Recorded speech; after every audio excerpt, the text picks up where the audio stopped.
ఎప్పుడైతే ఒక దర్శనాన్ని దృష్టిలో పెట్టుకొని మనం కష్టపడతామో, ప్రయాసపడతామో, ఇంకా ఏవి మనల్ని గెలవలేవు. ఏవైనా ఎవరిని గెలుస్తాయో తెలుసా? ఏ దర్శనం లేనోడిని, ఏ గురి గమ్యం లేనోడిని, ఏ భారం లేనోడిని, ఏ ఛాలెంజ్ తీసుకోనోడిని లోకం ఆటాడుకుంటుంది, ఆకర్షణలు ఆటాడుకుంటాయి. పిచ్చుకొక్క తిరిగినట్టు తిరుగుతుంటాడు, అటు పడితే అటు, ఇటు పడితే ఇటు. గురి లేని బతుకులు ఏముంది? ఒక దర్శనం లేని జీవితాలు ఏముంది? ఒక కర్తవ్యం, కార్యదీక్ష, నేను ఇది సాధించాలనే పట్టుదల లేని బతుకులకు అర్థమేముంది? పిచ్చికొక్కలు తిరిగినట్టు తిరుగుతూ ఉంటారు, అటు ఇటు అటు ఇటు అటు ఇటు. చివరికి శూన్యంగా మిగిలిపోతారు. ఎంతమందికి అర్థమవుతుంది నేను చెప్పేది? ఎటు పడితే అటు నడిపించబడతా ఉంటారండి. కానీ గురి కలిగిన వాళ్ళు, ఒక భారం కలిగిన వాళ్ళు, ఒక దర్శనం కలిగిన వాళ్ళు ఎన్ని చుట్టుముట్టిన లెక్క చేయరు. ఎందుకంటే అనుకున్నది సాధించాలి అంటే ఇక అదొక్కటే తప్ప ఇంకేం కనపడవు. ఇక ఆకర్షణలన్నీ బ్లర్ అయిపోతాయి. మన చుట్టూ ముట్టి మనల్ని లాగా చూసి ఆకర్షణలన్నీ బ్లర్ అయిపోతాయి. మనం సాధించాలనుకున్నది ఒక్కటే మన కళ్ళ ముందు ఉంటుంది. కొట్టు, గట్టి కొట్టు, అర్థమైతే కొట్టు, లేకపోతే సర్దుకో. ఈ మాట నేను రోషం కలిగిన వాళ్ళతో చెబుతున్నా, ఎదవలతో చెప్పట్లా, ఎదవ ముఖాలతో చెప్పట్లా. రోషము, పట్టుదల, ఛాలెంజింగ్ మైండ్ కలిగిన వాళ్ళతో చెప్తున్నా నేను. ఆ తత్వం కలిగిన వాళ్ళు స్త్రీలలో ఉన్నారు, పురుషుల్లో ఉన్నారు. సౌలుకు అలాంటి దర్శనాన్ని దేవుడు ఇచ్చాడు, ఒక గురిని ఇచ్చాడు, భారాన్ని ఇచ్చాడు. ఆ దర్శనం తన కళ్ళ ముందు పెట్టుకున్నాడు గనుక, ఆ గురిని తన కళ్ళ ముందు పెట్టుకున్నాడు గనుక, దాన్ని ఎట్లనైనా రీచ్ అవ్వాలనేటువంటి రోషాన్ని కలిగి ఉన్నాడు గనుక, ఆకలి దప్పులు సౌలుని కృంగదీయలేకపోయినాయి, వస్త్రహీనత సౌలుని కృంగదీయలేకపోయింది, వ్యాధి బాధలు సౌలుని ఆపలేకపోయినాయి, రకరకాల శారీర ఇచ్చలు సౌలుని కట్టడి చేయలేకపోయినాయి. సౌలు ఒక గోల్, ఒక గురిని ఏర్పరచుకున్నాడు. దాన్ని రీచ్ అయ్యే దిశలో ఒక వీరుళ్లాగా ప్రయాణం చేసిన యోధుడు పౌలు. ఈరోజు ఈ మాటల్ని దేవుడు మన ముందు ఎందుకు తీసుకొచ్చి పెట్టాడంటే, గురి లేని జీవితాలు, విలువ లేని జీవితాలు, గురి లేని బ్రతుకులు, అర్థం లేని బ్రతుకులు. ఒక ఆడ మనిషిగా నువ్వు భూమి మీద పుట్టావు, మగవాడిగా భూమి మీద పుట్టావు. ఏర్పరచుకో కొన్ని గురులు. ఫర్ ఎగ్జాంపుల్, నీ ఫ్యామిలీ గతుకుల చితుకుల అతుకుల మయమైపోయి ఉంది. కుటుంబంలో అందరందరే. మరి అందరందరుగానే ఉంటే ఎట్లా? నువ్వన్న నడుం కట్టాలిగా. ఎట్లా? ఆ కుటుంబాన్ని నేను ఎక్కదీయాలి, నా కుటుంబానికి నేను రెక్కలు తేవాలి, నా కుటుంబాన్ని నేను నిలబెట్టాలి, పడిపోతున్న నా కుటుంబాన్ని ఎట్లనైనా నేను కట్టాలని ఒకళ్ళన్న నడుం కట్టాలిగా. ఆ కుటుంబాన్ని నిలబెట్టడానికి అహర్నిశలు పాటుపడాలి, దేవుని ముందు కష్టపడాలి. అలాగే సమాజంలో కూడా చేయదగ్గదేదో చేసి, ఓ తమ్ముడా, నీ ఇంటిని ఎవడొచ్చి బాగు చేస్తాడు? నీ కుటుంబాన్ని ఎవడొచ్చి బాగు చేస్తాడు? నీ సమాజాన్ని ఎవడొచ్చి బాగు చేస్తాడు? ఎవడో వస్తాడు బాగు చేస్తాడని నువ్వెందుకు ఆగాలి? నీ చేతనైనంత మట్టుకు నువ్వు పోరాడితే నీ వలన నీ కుటుంబం, అలాగే సమాజంలో కొన్ని జీవితాలు బాగుపడుతుండొచ్చు కదా.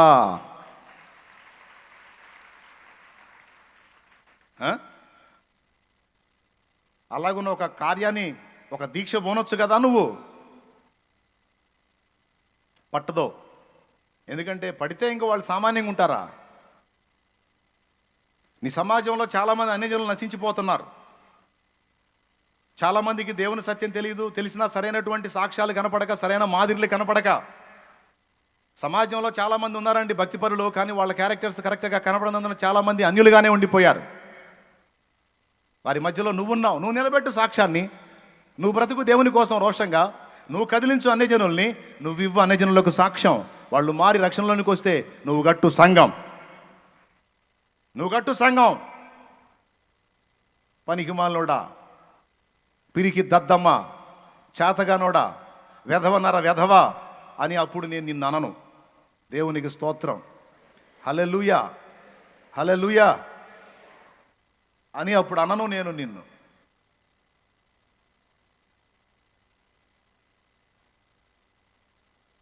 నువ్వివ్వు దేవునికి సాక్ష్యం, నువ్వు నిలబెట్టు నీ కుటుంబాన్ని, నువ్వు నడుంగట్టు, నీ సమాజానికి, నీ ప్రజలకు, నీ బంధువులకు ప్రేమ చూపి వాళ్ళని ఎలాగైనా నేను గెలవాలి, ఎలాగైనా వాళ్ళ ఆత్మను రక్షించాలి.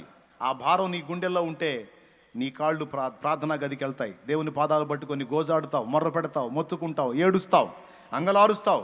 ఒక పక్క దేవుని పాదాలు పట్టుకొని పెనుగులాడుతావు, మరో పక్కన వాళ్ళని పట్టుకోవడానికి, వాళ్ళని రక్షించడానికి ఎలా బ్రతకాలో బ్యాలెన్స్ అవుతావు.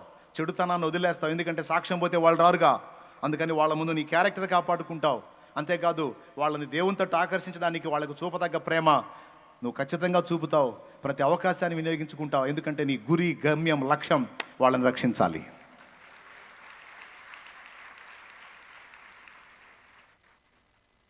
దేవునికి స్తోత్రం కలుగును గాక. ఒక ఆడపిల్లకు కూడా చెప్తున్నాను నేను. నాకు తెలిసినటువంటి దైవజనరాలు ఒక ఆమె ఉంది. ఆమె ఒక గోల్ కలిగి ఉంది, ఒక గురి కలిగి ఉంది. నేను నా యాత్ర ముగిసేలోపు కనీసం ఇన్ని ప్రాంతాలకు నేను చేరి ప్రార్థనా గుంపులను తయారు చేయాలి, ప్రార్థించేటువంటి ప్రార్థనా వీరులను తయారు చేయాలి అని ఒక గురిని ఏర్పరచుకుంది. ఆ గురిని రీచ్ అవ్వడానికి రాత్రింబగళ్ళు కష్టపడింది, ప్రయాసపడింది. ఆమె నిద్రించే నాటికి నాకు తెలిసి ఇంచుమించు 600 గుంపుల్ని తయారు చేసింది ఆమె. ఆమె నిద్రించే నాటికి ఇంచుమించు 600 గుంపులు. ఏమిటి ఆమె ప్రయాణం అంటే?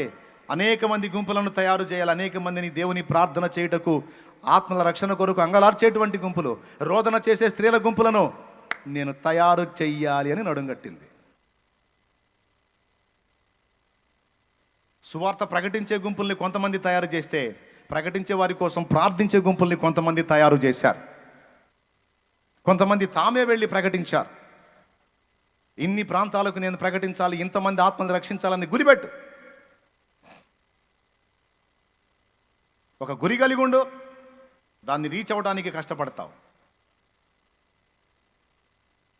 అన్యజనులు చూస్తే బిల్డింగ్ కట్టాలని గురి పెట్టుకుంటాడు ఒక ఆయన. ఇక రూపాయికి రూపాయి కూడేసి తన బ్రతుకంతా ఆ బిల్డింగ్ మీదే దృష్టి పెడతాడు.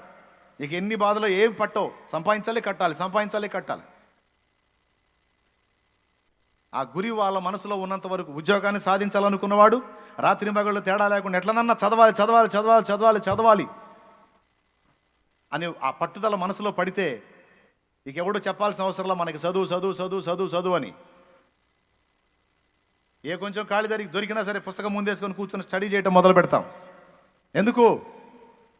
నేను అనుకున్నది రీచ్ అవ్వాలి, ఫలానా జాబ్ నేను కొట్టాలనుకున్నా కొట్టి తీరాలి. దేవునికి మహిమ కలుగును గాక. గ్రూప్ 1 గ్రూప్ 2 ఎందులో నువ్వు కొట్టాలనుకున్నావు, ఎందులో రీచ్ అవ్వాలనుకున్నావు, ఒకవేళ నువ్వు ఒక గురి పెట్టుకుంటావు, ఒక లక్ష్యం పెట్టుకుంటావు, నిజంగా నీ హృదయంలో నీ అంతటా నీకు అది పడిందనుకో, నేనన్నా నిలబడి నా కుటుంబాన్ని ఎక్కదీయాలి, నేనన్నా నిలబడి క్రైస్తవ సంఘంలో కొంతమందికి జరుగుతున్న అన్యాయానికి నేనన్నా సమాధానం చెప్పాలని నడుంగడితే, ఇక నువ్వు చదువు, జాగ్రత్తగా ఉండు, క్యారెక్టర్ కాపాడుకో, సాక్ష్యం నిలబెట్టుకో, ఆకర్షణల వైపు వెళ్ళొద్దు అని నీకు ఎవడు చెప్పే పని లేదు. ఓ అమ్మాయి, నీ మనసులో ఆ ఛాలెంజ్ పడింది అనుకో, అమ్మా నువ్వు అబ్బాయిల వైపు చూడొద్దని ఇక మీ అమ్మ చెప్పాల్సిన అవసరంలా, మా అయ్య చెప్పాల్సిన అవసరంలా, నువ్వే చూడవు. ఎందుకంటే ఎటన్నా చూస్తే మళ్ళీ గురి పోయిద్దిగా, అనుకున్న ఛాలెంజ్ పోయిద్దిగా. ఆ ఛాలెంజ్ వదిలిపెట్టి కనపడ్డ ఆకర్షణ వైపు పరిగెత్తడానికి నువ్వు దద్దమ్మవి కాదుగా, నువ్వు పనికిమాలిన దానివి కాదుగా, నువ్వు వెధవవి కాదు కదా. అది ఎదవలు తిరుగుతారు, అట్లా దద్దమ్మలు తిరుగుతారు, పనికిమాలిన వాళ్ళు తిరుగుతారు.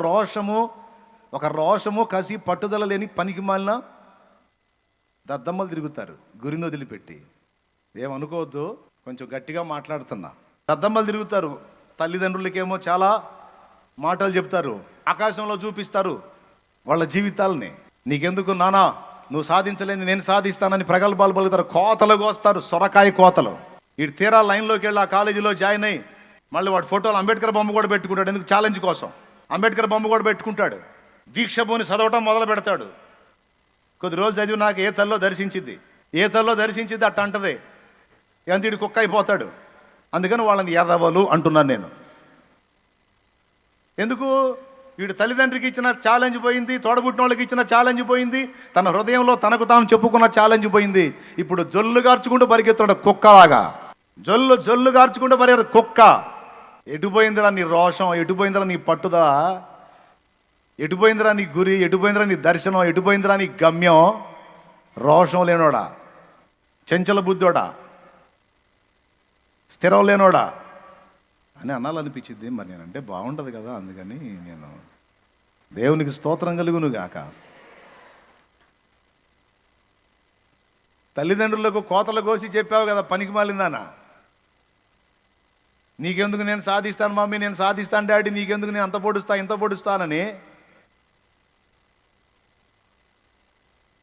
అవన్నీ వాళ్ళకి చెప్పిన మాటలన్నీ మర్చిపోయావు, నువ్వు కన్న కళలు మర్చిపోయావు, నువ్వు పెట్టుకున్న గోల్స్ అన్నీ మర్చిపోయి జొల్లు గార్చుకుంటూ ఎడు చూస్తున్నావు పనికి మాలిందానా. ఎవడో వచ్చి అలాగా చెయ్యి ఓపంగానే కుక్కలాగా పరిగెత్తుతున్నావా, కుక్కలాగా. నువ్వు పెట్టుకున్న దర్శనాలు, నువ్వు పెట్టుకున్న గురి ఏది? పనికి మాలిన దద్దమ్మ. ఇంత ఎదవి ఎందుకు మాట్లాడావు? ఎదవ మాటలు ఇంత ఎదవి ఎందుకు మాట్లాడావు వాళ్ళతో? ఎదవ మాటలు, రోషం లేని బతుకు. దేవుని దగ్గరకు వచ్చి కూడా కొంతమంది దేవునితో మాట్లాడతారు, నేను సాధిస్తానయ్యా, నేను అంత చేస్తానయ్యా, నేను ఇంత చేస్తానయ్యా, నేను అట్ట చేస్తానా ఎట్ట చేస్తానా. చివరికి అవి కూడా కలిపేస్తారు. ఏవైనా కొన్ని ఆకర్షణలు, కొన్ని పాములు కనపడి అట్లా తోకోపగానే అవి కూడా పోతాయి కొంతమంది దరిద్రులకి.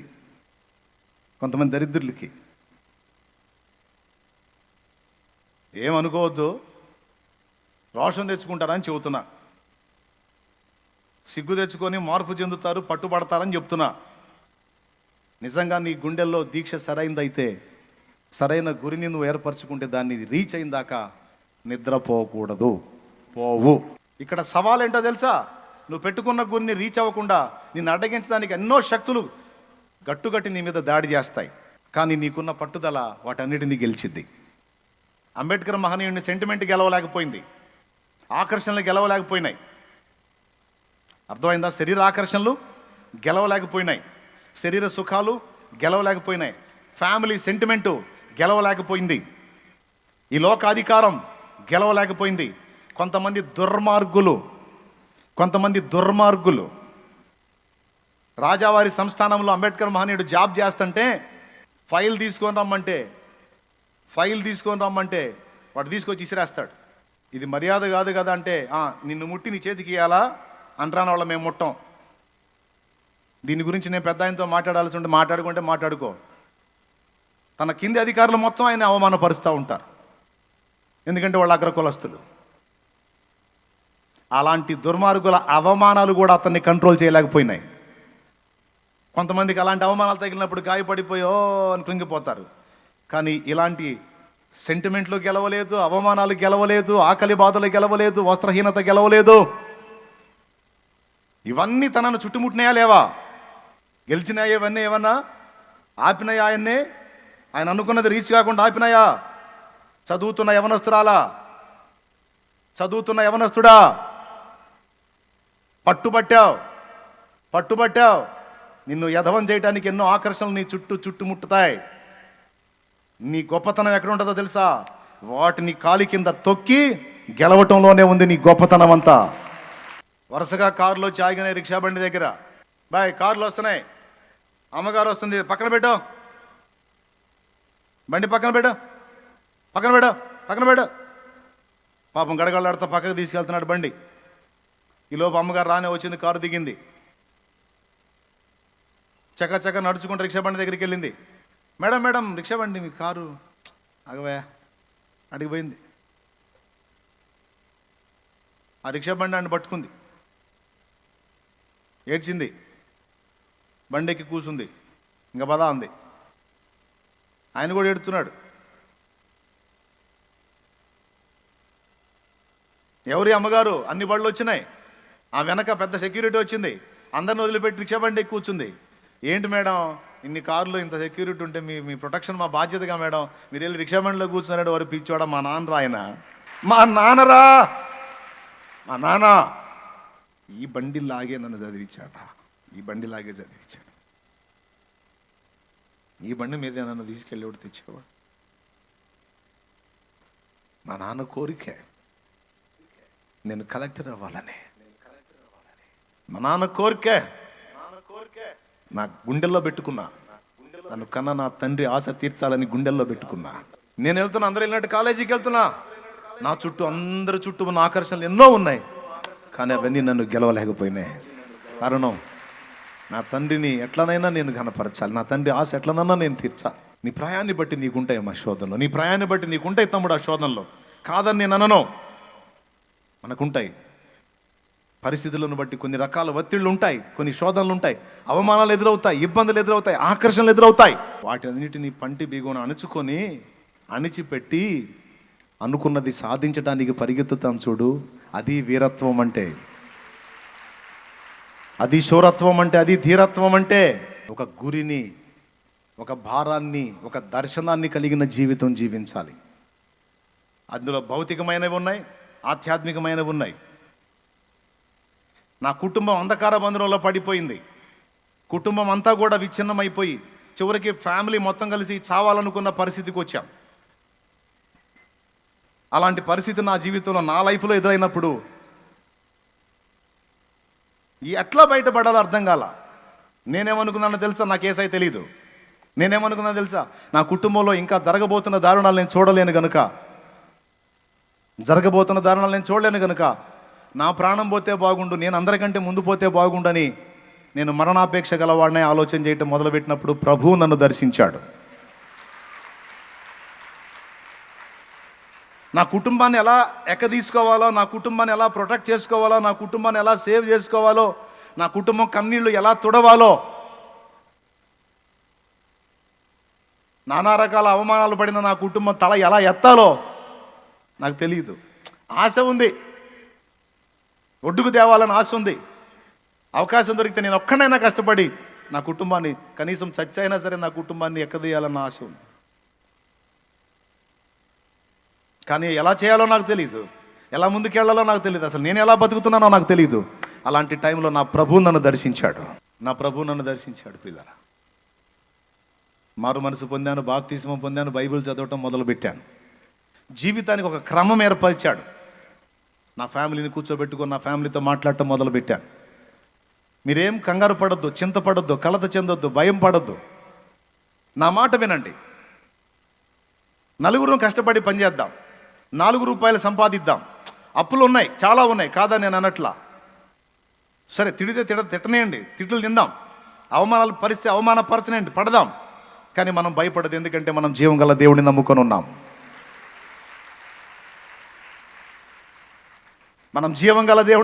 ఉన్నాం. ఇప్పటిదాకా ఎట్లా పడితే అట్లా విచ్చలవిడిగా జీవించాం.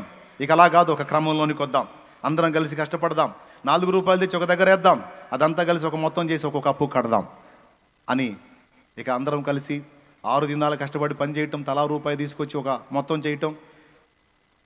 ఆదివారం రోజు అందరం చక్కగా తలంటూ స్నానం చేసి ఆదివారం పరిశుద్ధ గ్రంథం చేత పట్టుకొని మొత్తం ఎవరు బైబిల్ తీసుకొని మందిరానికి పోయి చక్కగా దేవుని సన్నిధిలో గడిపి మళ్ళీ ఇంటికి వచ్చి అంత ఆహారం తిని మళ్ళీ కాసేపు ప్రార్థన చేసుకొని కాస్త రెస్ట్ తీసుకొని మళ్ళా సోమవారం నుంచి మళ్ళీ కష్టం చేసుకోవడానికి మళ్ళీ వెళ్ళి ఆ విధంగా ఇక ఎవరికి ఏ గొడవ వచ్చినా, ఇష్యూ వచ్చినా నాది.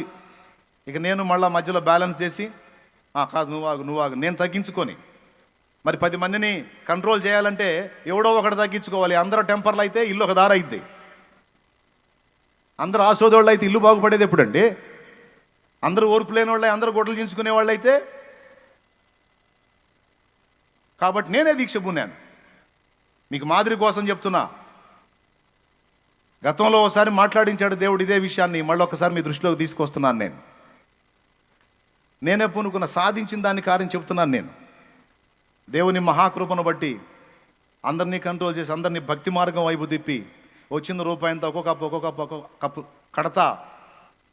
దేవుని మహాకృపను బట్టి అనతి కాలంలోనే అప్పు అడిగేవాళ్ళు లేకుండా, అప్పు నాకు ఇవ్వలేదేంది నువ్వు అని అడిగేవాళ్ళు లేకుండా నా యేసయ్య చేశాడు.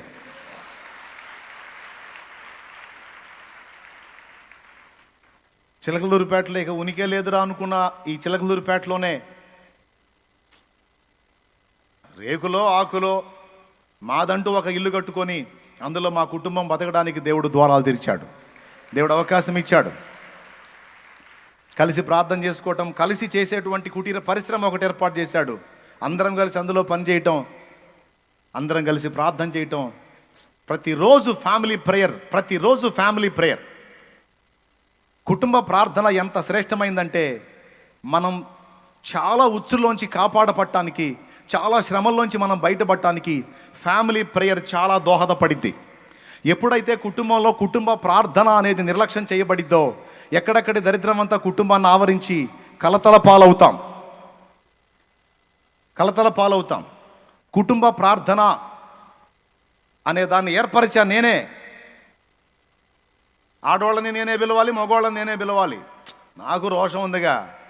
కుటుంబం బాగుపడాలంటే ఆ బాధ్యత అందరికి ఉండాలిగా. సహజంగా ఏమని గర్వం చెప్తాడు తెలుసు సైతాను? భార్య భర్త, తల్లి తండ్రి, అన్న తమ్ముడు, ఒక ఫ్యామిలీ ఉందనుకోండి, లేకపోతే తల్లి తండ్రి, ఇద్దరు పిల్లలు, నలుగురు కుటుంబ సభ్యులు అనుకోండి. కుటుంబం బాగుపడాలి, కలిసి ప్రార్థన చేయాలనేటువంటి ఆలోచన అందరికీ ఉండాలి. ఒకడే అందరినీ పద్దాకలా గ్యాదర్ చేయాలంటే చిరాకు పుట్టిద్దా పుట్టదా? అందులో అహం రెచ్చిపోయి నా లోలు పిలిచి 5వ రోజు లేదు, కావాలని ఆగుతావు నువ్వు. వాళ్ళు గ్యాదర్ అవుతారా అవరా అని. వాళ్ళు అవ్వరు, నీకు మండిపోయిద్ది. నువ్వు కూడా అవ్వవు. ఇక నువ్వు కూడా కూర్చోవు. ఎవరో ఒకళ్ళు వచ్చి అడుగుతారు, ఏంది ప్రార్థనకి పిలుస్తావుగా, ఏంది ప్రార్థన చేయలేదు ఈరోజు అని. నాకే పట్టింది ఏంది? నాకే పట్టిందా? మిమ్మల్ని అందరినీ రోజు పిలిచి కూర్చోబెట్టి రాండి అని పిలిచేది నాకే పట్టిందా? కొంప బాగుపడాలని మీకు లేదా? ఇల్లు బాగుపడాలని మీకు లేదా? మీకు లేనప్పుడు నాకెందుకు? నేను చేయదలుచుకోలేదు లేపో. అదేంది మాకు చెప్పింది నువ్వు, మాకు నేర్పింది నువ్వు చేస్తున్నావని మేమేదో నువ్వు నీ వెంటబడి వస్తుంటే నువ్వు ఇట్లా అది అలా. నేను నవల కదా పడే చేతనది చేసుకోండి, లేదా పండి. ఇలాంటి అహమే మేలుకుంటుంది ఫ్యామిలీ ప్రేయర్స్ నాశనం చేయడానికి. అవునా కాదా? అవునన్నోళ్ళు చేయొత్తండి. కుటుంబ అదిగో చూసారా, అంటే ట్రై చేశారు, దెబ్బతిన్నారు బిడ్డల అనుభవం. తల్లి పిల్లల్ని పిలిచి ఇది రోజు పిలిచి ఆమెకు చిరాకు పుట్టింది. ఒకరోజు ఆమె పిలవడం మానేసింది. ఏంటి మమ్మీ ప్రేయర్ పిలవలేదంటే, నేను పిలుస్తాను మమ్మీ రోజు. మీకు ఉండాలి మమ్మీ బాగుపడాలని రంది, మీకు లేనప్పుడు నేను ఎందుకు పిలుస్తా? ప్రార్థన చేస్తే చేయండి, లేకపోతే సావండి అనిపోయింది. 4 రోజులే. నేను అట్లా కాదు, వాళ్ళకి అలవాటు అయిన దాకా, వాళ్ళు ప్రార్థన చేయకపోతే వాళ్ళకి ప్రశాంతత ఉండన్న దాకా వాళ్ళని అలవాటు చేశా. అప్పటిదాకా తగ్గించుకున్నా నేనే. అంతకుముందు ఎవరు నాకంటే గొప్ప అంటే ఊరుకునేవాడిని. అలాంటిది ఇప్పుడు ఇంట్లో ఎవరు ఏంది నేను అంటే నువ్వేనా, నువ్వు పెద్ద తోపు కదా.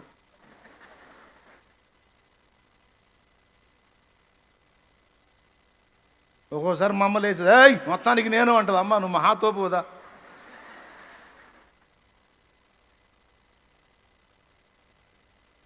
దేవునికి స్తోత్రం కలుగును గాక.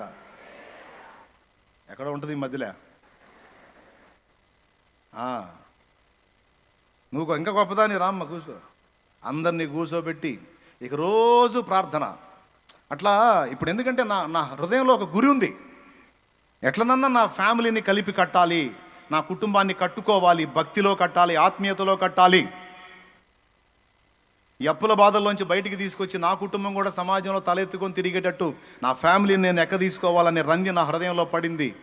దానికి ఒకప్పుడు ఆధారం లేదు, ఇప్పుడు యేసయ్య నాకు ఆధారం దొరికాడు కనుక ఆయన్ని పట్టుకొని తిప్పలు పడ్డా.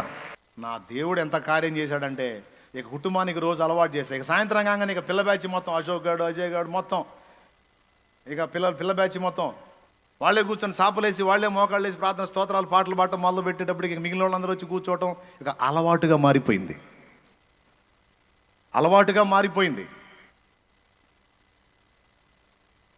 ఈ అలవాటు ఎంత దారి తీసిందో తెలుసా? రోజు మేము కలిసి కుటుంబం కలిసి ప్రార్థన చేయటం, ఈ అగ్ని పోయి పక్కేళ్ళకి తగులుకుంది. పక్కన ఇల్లు మండటం మొదలుపెట్టినాయి. వాళ్ళు వచ్చి కూర్చొని ప్రార్థనలో ఏకీభవించడం మొదలుపెట్టారు. ఇక వాళ్ళని బలపరచడం మొదలుపెట్టా. ఇక వాళ్ళు పెరిగి వీళ్ళు మొత్తం కలిసి కూర్చుంటే ఒక కూటం అయింది. ఇక రోజు సాయంత్రం ఒక కూటం. చివరికి ఆ శాంతినగర్ సమాజంలో దాదాపు ప్రతిరోజు సాయంత్రానికి 40 మంది కూర్చొని ఆరాధించడం మొదలుపెట్టారు. ఫ్యామిలీ ప్రేయర్ కాస్త పరిచర్యగా మార్పు చెందింది. కుటుంబ ప్రార్థన కాస్త సంఘ సహవాసంగా మార్పు చెందింది. ఆ ఇల్లే ఒక మందిరం అయిపోయింది. నా ఇల్లే దేవాలయం అయిపోయింది. కుటుంబ సభ్యులందరూ ప్రార్థనా పరులు, వాళ్ళందరూ రక్షణ పొందారు. ఇక వాళ్ళని బట్టి మిగిలిన వాళ్ళు ఇక వాళ్ళు ఆ చిన్న కుటుంబం కాస్త ఈరోజు ఇంత పెద్ద కుటుంబం అయింది. ఫ్యామిలీ గట్టెక్కింది కదా అని ఆ దర్శనం అంతటితో నేను ముగించినట్టయితే దెబ్బతినేవాడిని. ఫ్యామిలీ గట్టెక్కిన తర్వాత మళ్ళీ కొన్ని శోధనలు నా దగ్గరికి వచ్చినాయి. ఇంక అయిపోయింది, నీ ఫ్యామిలీ ఒక కొలిక్ వచ్చింది, నీకంటూ ఒక ఉపాధి దొరికింది, నీకంటూ ఒక స్థిరమైనటువంటి పరిశ్రమ దొరికింది. ఇక దీన్ని డెవలప్ చేసుకుంటా, ఇంకా ఫ్యామిలీని అభివృద్ధిలోకి తీసుకెళ్ళుకుంటా, ఇక మంచిగా హాయిగా హ్యాపీగా లైఫ్ని నువ్వు కొనసాగించవచ్చు అనే శోధన ఎదురైంది నాకు. వాట్ నెక్స్ట్ అని మళ్ళీ ఆలోచన చేశా. కుటుంబం గట్టెక్కింది, ఇంతవరకేనా? ఇప్పుడు ఈ పరిశ్రమను డెవలప్ చేసుకొని, ఈ కంపెనీ పెద్దది చేసుకొని పైసలు సంపాదించాలి. సంపాదించి వాట్ నెక్స్ట్? ప్రార్థనకి వెళ్తాం, పైసలు సంపాదిస్తాం, ఇంకంతవరకేనా? ఇంత మాత్రం దానికేనా యేసుప్రభు నా కోసం ఎంత రిస్క్ చేసింది? ఇంకా నేను చేయాల్సింది ఏమైనా ఉందా? చూడండి, మళ్ళీ దర్శనాన్ని విస్తరింపజేసుకున్నా. గురి మారింది. ఇప్పుడేం మారిందో తెలుసా? ఇంతవరకు నా ఇల్లు బాగు చేయడానికి కష్టపడ్డాను, ఇప్పుడు నా సమాజంలో 4 ఇళ్ళు బాగు చేద్దాం. ఇప్పుడు సమాజం మీద దృష్టి పెట్టి నా ప్రభు ప్రేమను సమాజానికి ప్రకటించి 4 ఆత్మని రక్షిద్దామని గురిని అటు తిప్పుకున్నా. దేవుని పని, ఎందుకంటే కృతజ్ఞత. ఫ్యామిలీ మొత్తం చచ్చే వాళ్ళని పట్టుకున్నాడు కదా, అడ్రస్ లేని వాళ్ళని తీసుకొచ్చి నిలబెట్టాడు కదా, ఎక్కడైతే అవమానం పొందాం అక్కడే తల ఎత్తి సవాల్కరంగా నిలబెట్టాడు కదా. ఇంత చేసిన నా తండ్రి కృతజ్ఞత చూపకపోతే ఇంకేమన్నా ఉందా? ఈ సమాజాన్ని కొంతమందినైనా నేను ప్రభావితం చేయగలనేమో, ప్రయత్నం చేద్దామని దేవుని పనిని మొదలుపెట్టి ఒక 50 మందిని రక్షిస్తే చాలు ఈ జన్మకు అనుకున్నా. ఆ 50 మంది కనీసం ముచ్చటగా 3 నెలలు కూడా బట్టలు అయిపోయింది. 3 నెలల్లో 50 మంది కంటే ఎక్కువ అయిపోయారు. ఇదేంది 50 మంది అయ్యారు, 100 మందిని రక్షిద్దామని మళ్ళీ దర్శనాన్ని పెంచుకున్నా. 50 మంది అయ్యారులే, ఇక చాలే అంటే అంతే సంగతులు. దర్శనాన్ని రీచ్ అయ్యే కొద్దీ అది పెరుగుతూ ఉండాలి, లేకపోతే శోధించబడతావు. దర్శనాన్ని రీచ్ అయ్యావనుకో, ఒకటి అనుకున్నావు, ఒక గోల్, దాన్ని రీచ్ అయ్యావనుకో, ఆ గ్యాప్లో మళ్ళీ ఎంటర్ అవుతాయి దురాత్మలు. ఎంటర్ అయ్యి మళ్ళీ నిన్ను వేరే వాటి వైపు ఆకర్షించడానికి ట్రై చేస్తాయి. ఇవ్వకూడదు గ్యాప్. ఒకటి అనుకున్న దాన్ని రీచ్ అయిన తర్వాత మళ్ళీ ఇంకో దానికి లింక్ చేసి మళ్ళీ దర్శనాన్ని పెంచుకుంటా పోవాలి. నేను చెప్పింది ఎంతమందికి అర్థమవుతుందో నాకైతే అర్థం కాలేదు, కానీ నాకైతే దాదాపు అందరికి అర్థమైద్దని అనుకుంటున్నాను. అర్థమవుతుంది నిజంగా. నువ్వు అనుకున్నది ఒకటి సాధించిన తర్వాత ఇక అంతవరకు ఆగిపోతావు. నేను అంటున్నాను, అంతవరకు ఆగొద్దు. ఎందుకంటే దేవుని పని అంతము లేనిది. నీ జీవిత కాలం అంతా చేసినా కూడా తరగనిది దేవుని పని.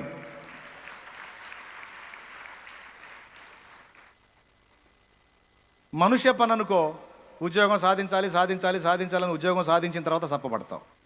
ఇల్లు కట్టాలి, ఓకే ఇల్లు కట్టావు, సప్పబడతావు. ఇక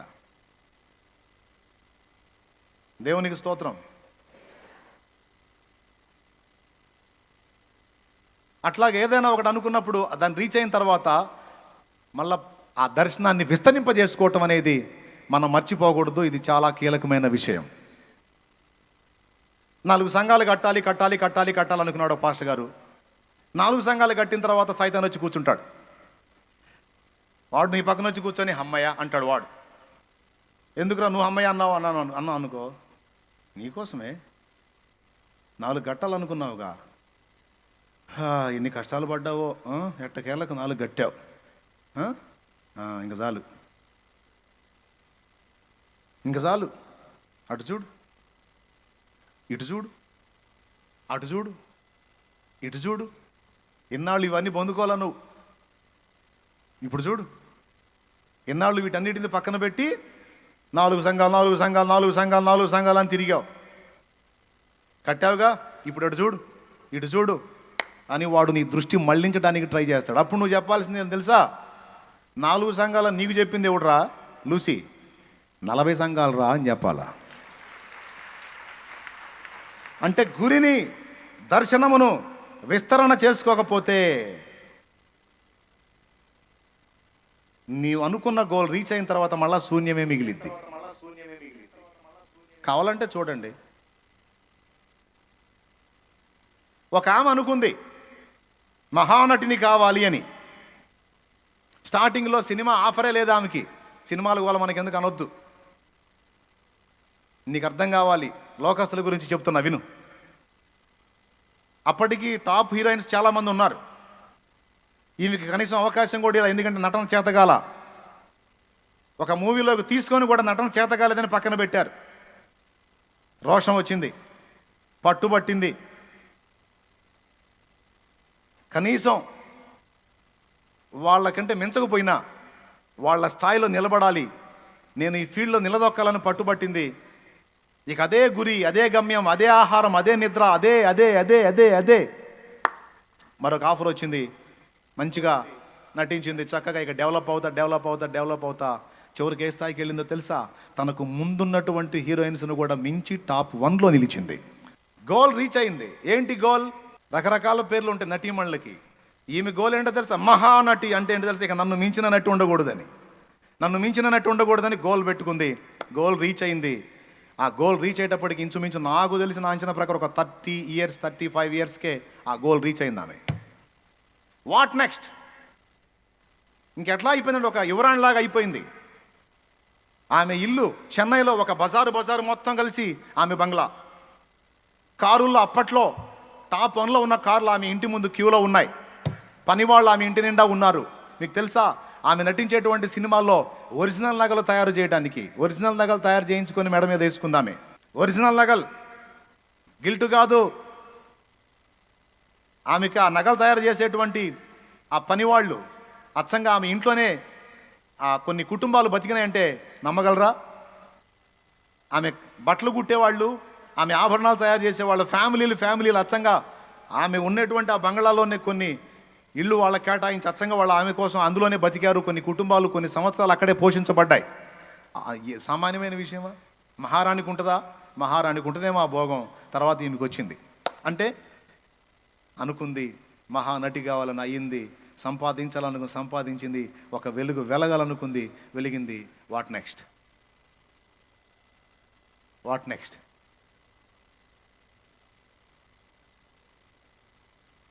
అంత కొండను చూసి ఎట్లనన్నా కొండ ఎక్కాలి, కష్టపడి ఎక్కాలి, పడి లేచి ఎక్కింది. ఇక కొండ ఎక్కిన తర్వాత ఇక నెక్స్ట్ ఏంటి చెప్పనా? ఇక దిగటమే. ఆ పైన గురి లేకపోతే నెక్స్ట్ ఏంటో తెలుసా? ఇక దిగటమే. మైండ్ బాగున్న వాళ్ళకి అర్థమైతే నేను చెప్పింది. మైండ్ పనిచేయని వాళ్ళకి నేను నా వల్ల కాదు, కానీ మైండ్ బాగున్న వాళ్ళకి మాత్రం బాగా అర్థమైతే నేను చెప్పింది. నిజంగా అదే జరిగింది తన లైఫ్లో. అనుకున్న అంతస్తుకు చేరిన తర్వాత నెక్స్ట్ ఇంకేంటో తెలుసా? ఇక దిగటం మొదలుపెట్టి చివరికి ఏ పరిస్థితి వచ్చిందంటే, మహానటి అని ఆమె కోసం సన్మానం చేసి ఆమెను సన్మానించేటువంటి ఏర్పాట్లో ఒక మీటింగ్ పెడితే ఈ మైక్ ముందు నిలబడి ఇలా చేతులు చాచి అడిగే పరిస్థితి వచ్చింది. మహానటి అని నన్ను గనపరుస్తున్నారు, మరి మహానటికి వేషాలు వెయ్యి అని. అంటే కనీసం మూవీలో ఒక వేషం ఇచ్చే గతి కూడా లేకుండా అయిపోయింది ఆమెకి. ఎందుకో తెలుసా? ఒక వ్యసనానికి అలవాటు పడింది, త్రాగుడు. ఎదురు లేదు, టాప్ 1 శిఖరాగ్రానికి చేరింది. ఇక దిగటం మొదలుపెట్టింది. ఎవరినో ఒకరిని ఆధారం చేసుకుంది, వాటి దెబ్బ కొట్టాడు. ఇక డ్రింక్కి అలవాటు అయింది. ఇక తాగుడు. ఎంత మహానటి అయినా, ఎంత గుర్తింపు ఉన్నామైనా, మరి వాళ్ళని ఇబ్బంది పెడితే వాళ్ళు ఎట్లా తీసుకుంటారు? వాళ్ళు వదిలేశారు. తర్వాత వాళ్ళ లైన్లోకి వచ్చారు. తాగి నిద్రపోవటం ఏం ఆకారం మారిపోయింది. చివరికి హీరోయిన్ కాస్త అమ్మ పాత్రలకి సరిపోయేటట్టు తయారైంది. ఒక వ్యక్తి జీవితాన్ని మీ ముందు చూపిస్తూ ఉన్నాను. చివరికి ఏమైందంటే, హాస్పిటల్లో బిల్లు కట్టే పరిస్థితి లేక దారుణమైన పరిస్థితుల్లో ఆమె కన్ను మూసింది. గతంలో మీకు ఒకసారి ఆమె ఫోటోలు కూడా వేసి చూపించా. అదిగో అది ఆమె ఫోటో, తుది తుది దశలో. ఆమె ఎవరో కూడా మీకు తెలుసు. ఎందుకు అలాంటి పరిస్థితి అంటే, ఒక అంతస్తుకు చేరిన దాకా ఎన్ని వచ్చినాయి ఆమెకి? కొండ ఎక్కిన దాకా ఎన్ని వచ్చినాయా? పర్సన్ వచ్చాడా? త్రాగుడు వచ్చిందా? చాలామంది హీరోలు అందగాళ్ళు వచ్చారు, కానీ ఎవ్వడికి వెళ్ళి చూడలా. కొండ ఎక్కిన తర్వాత ఒక జఫాగాడికి వెళ్ళి చూసింది. మాట చెబుతున్నా, ఏమనుకోవద్దు. కొండ ఎక్కే ఆ రందిలో ఉన్నప్పుడు త్రాగుడు రాలా, ఇంకొకటి రాలా, ఇంకొకటి రాలా, ఇంకొకటి రాలా. కొండ ఎక్కి విజయం పొందిన తర్వాత అక్కడొచ్చింది చీకటి. ఇక అది పట్టుకొని పడదోస్తే ఇక తిరిగి కోలుకోలేని స్థితికి వెళ్ళిపోయి తర్వాతి తరాల మొత్తానికి ఒక సూచనగా మారిపోయింది ఆమె బ్రతుకు. ఎంతమందికి అర్థమైంది? అట్లా ఏదైనా ఒక గోల్ మనం పెట్టుకున్నప్పుడు అది రీచ్ అయ్యాము అని తృప్తి చెందితే అప్పుడు స్టార్ట్ అయింది శోధన. నీకు కలిగిన అల్ప విజయాలను బట్టి తృప్తి చెందితే అప్పుడు ఎదురైతే నీకు శోధన. అందుకే నేను చెప్తున్నాను, తృప్తి చెందకూడదు. నువ్వు రీచ్ అయ్యే కొద్దీ గోల్ పెరగాలి. జీవితం అంతా పరుగు పందెంలో పరిగెత్తుతానే ఉండాలి. పాపం ఆమె అన్యురాలు, దేవుణ్ణి ఎరగదు. కానీ నువ్వు దేవుణ్ణి ఎరిగిన వ్యక్తివి. నీకు ఒక అద్భుతమైన విషయం చెప్తా. దేవుడు ఏర్పరిచే కొండ ఎట్లుంటుందో చెప్తా. మనుషులు ఏర్పరచుకున్న కొండ కష్టపడి ఎక్కి టాప్కు చేరొచ్చు. కానీ దేవుడు ఏర్పరిచే కొండ ఎట్లుంటుందో తెలుసా? దేవుడు చెప్తున్న మాట, ఇదిగో ఇది ఎక్కాలి నువ్వు అంటాడు. ఓకే తండ్రి, కష్టపడి కిందపడి లేచి మరి అట్టబడి చిన్నగా అడదాగా చేరిందనుకో, ఇంకేముంది, దగ్గరికి వచ్చాం అందుకుంటున్నావు అనేసరికి మళ్ళీ కొండ పెరిగిద్ది. ఏంది ఎక్కలేదు, అది ఎక్కుతున్నా ప్రభువా, అక్కడ దాకా వచ్చి ఇంకా అందుకున్నానేసరికి పెరుగుతూ ఉంటుంది. పెంచుతాడు. ఎందుకో తెలుసా? నువ్వు శిఖరాగ్రానికి చేరి కూర్చున్నావు అనుకో, తర్వాత దిగటమే ఉంటుందని దేవుడికి తెలుసు. శిఖరాగ్రానికి చేరి కూర్చున్నావు అనుకో, ఇక నెక్స్ట్ ఏంటి? దిగటమే అవుతుందని తెలుసు ఆయనకి. అందుకని తన భక్తులకు ఏం చేస్తాడో తెలుసా? నువ్వు ఎక్కే కొద్దీ కొండ పెరుగుతూ ఉంటుంది. నీ విజన్ని, నీ దర్శనాన్ని, నీ భారాన్ని పెంచుతూ ఉంటాడు. పెంచుకోమని చెబుతాడు. ఏంది 50 మందేనా? 50 మందే? లేదు, నీకు ఎక్కువ కృప ఇస్తాను. 100 మందిని పట్టగలవు పదా. 100 మంది అయింది ప్రభా. 100 మందేనా? నీకు ఎక్కువ కృపనిస్తా. 1000 మందిని పడదు కాని పదా. 1000 మంది అయ్యారు ప్రభా. 1000 మందేనా? నీకు ఎక్కువ కృపనిస్తా. 10,000 మందిని పడదు కాని పదా. ఏమైనా అర్థమవుతుందని నేను చెప్పేది? ఒకటి అనుకున్నది సాధించాం అని తృప్తి చెందొద్దు. ఫస్ట్ ఏం చెప్పాను? ఏదో ఒకదాన్ని గురిపెట్టుకొని కష్టపడండి, రోషం కలిగి ఉండండి, దద్దమ్మలాగా ఉండకండి అని చెప్పా. ఆ గురిని సాధించే రందిలో ఏ ఆకర్షణలో కూడా నేను గెలవవు. అందుకే నేను ఫైనల్గా చెప్పేది ఏంటంటే, ఈ ఆకర్షణలలో, ఈ ఉచ్చులలో చిక్కుపడకుండా తప్పించుకోవాలి అంటే పరుగు పందెంలో నువ్వు పరిగెత్తుతూ ఉంటేనే మంచిది.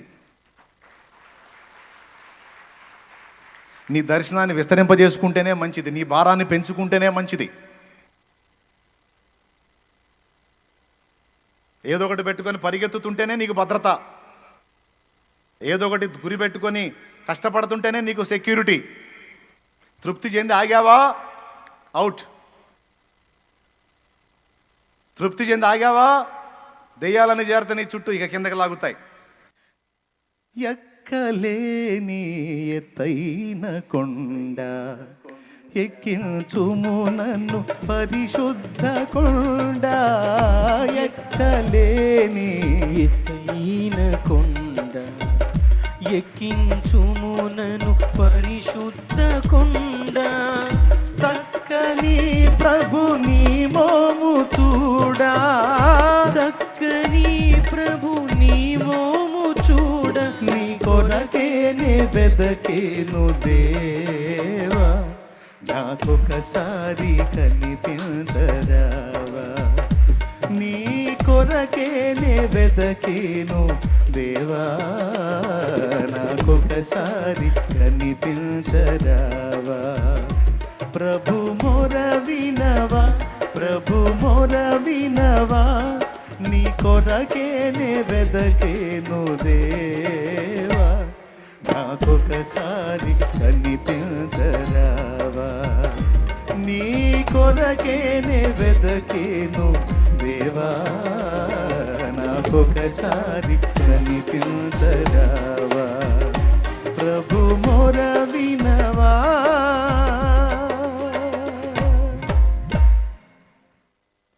ఒకసారి మీ జీవితాలు మీరు ఆలోచించండి. నీకు ఏ గురి లేదు, ఏ భారం లేదు. అసలు ఏంది, ఎట్లా గడుస్తుంది నీకు రోజు?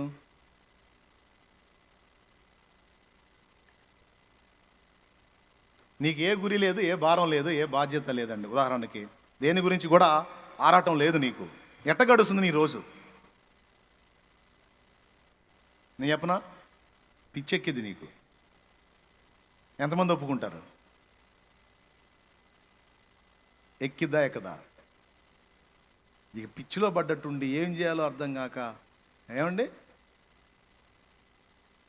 చిన్నప్పుడు పిల్లలు చిన్నగా ఉన్నప్పుడు వాళ్ళకి రెక్కలు తేవాలి, పెళ్ళిళ్ళు చేయాలి, వాళ్ళకి ఇల్లు సంసారాలు అనిపిస్తుంది. టపా టపా టపా చూస్తుండగానే అయిపోయింది, అది అయిపోయింది. పిల్లలు పెద్ద అయ్యారు, పెళ్ళిళ్ళు అయిపోయినాయి, పనోళ్ళు అయ్యారు, ఉద్యోగస్తులు అయ్యారు, ఇంక అయిపోయింది. What next? ఇంకేముంది? ఇంక చావటమే. నేను చెప్పేది వాస్తవం అండి. ఇంకేం అయిపోయింది కదా, రీచ్ అయ్యాం కదా. అప్పటిదాకేమో రోగం వచ్చినా సరే డాక్టర్కి ఏం చెబుతారు? నా పిల్లల కోసం నేను బతకాలి. డాక్టర్ గారు నా పిల్లల కోసం నేను బతకాలి డాక్టర్ గారు అని. అంతా అయిపోయింది, రీచ్ అయ్యింది. ఇప్పుడు పిల్లలు కూడా గట్టెక్కేశారు. ఇంక వాట్ నెక్స్ట్? ఏముంది చేయడానికి? లోకంలో ఏం పని లేదా? అయితే దేవుడు అంటున్నాడు, నా దగ్గర నీ బ్రతుకంతటికి సరిపోయినంత పని ఉంది, రా. ఏమీ లేదు, ఏ పని లేదు, నేను ఎందుకు అనుకుంటావు? పిచ్చి మొఖమా, రా. నీ ద్వారా నేను ఆత్మని రక్షించుకుంటాను, నా పరిచర్య చేద్దు కానీ రా, ప్రార్థన గుంపుల్ని తయారు చేద్దు కానీ రా, అనేక ప్రాంతాలు దర్శిద్దు కానీ రా, అనేక ఊళ్ళు తిరుగుతూ కానీ రా, నీ బంధుజనాల దగ్గరికి నేను పంపిస్తారా? పోయి వాళ్ళకి చెప్పు, వాళ్ళని పట్టుకో, సాక్షిగా నిలువు, అనేక ప్రాంతాలు తిరుగు. ఇప్పటిదాకా నీ కోసం, నీ పిల్లల కోసం కష్టపడ్డావు.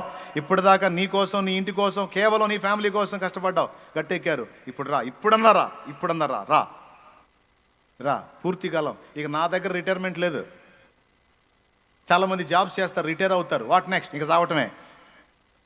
చచ్చిందాకా, ఏదో మంచి కంపెనీ జబ్బు వచ్చిందాకా ఖాళీగా కూర్చొని ఆలోచిస్తే ఎదురు చూడటమే. ఇంకా ఏం కంపెనీ జబ్బు రాలేదు ఏందబ్బా అని. దేనికి? పోవటానికి. No no no no no no no no no.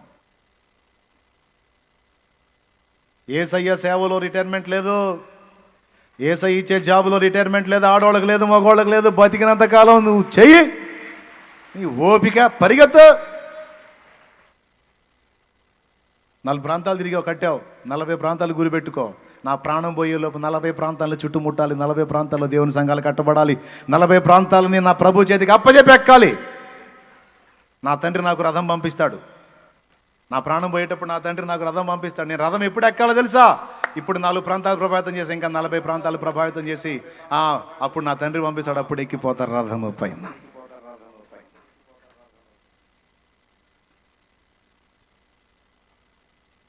హల్లెలూయా.